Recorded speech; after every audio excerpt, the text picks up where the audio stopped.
nesse momento de oração, ó Deus, que estamos diante dessas águas, o Senhor venha purificar como fez as águas de lá. E aqui, ó Deus, será sepultado os pecados, as falhas, os erros. O nosso irmão Gilian se tornará nova criatura em Cristo Jesus, para a glória do Senhor. Amém. E o caminho é estreito, a porta é também. Tudo está feito, não demores, vem. No portal da vida, Cristo acharás. Ao findar a lida, lá no céu tu estarás.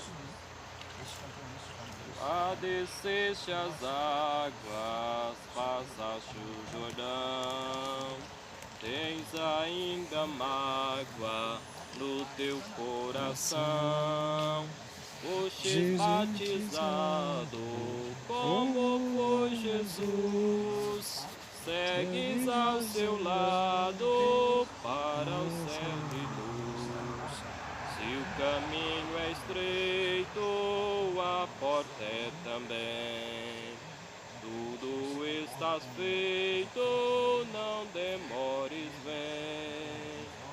No portal da vida, Cristo acharás.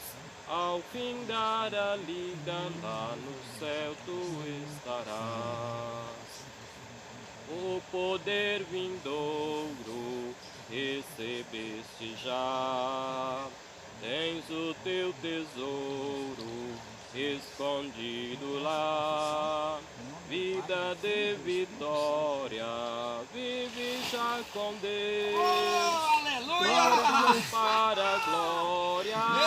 Eita, glória a Deus! Aleluia, Jesus! Amém. Nova criatura em Cristo Jesus! Se o caminho é estreito, a porta é também.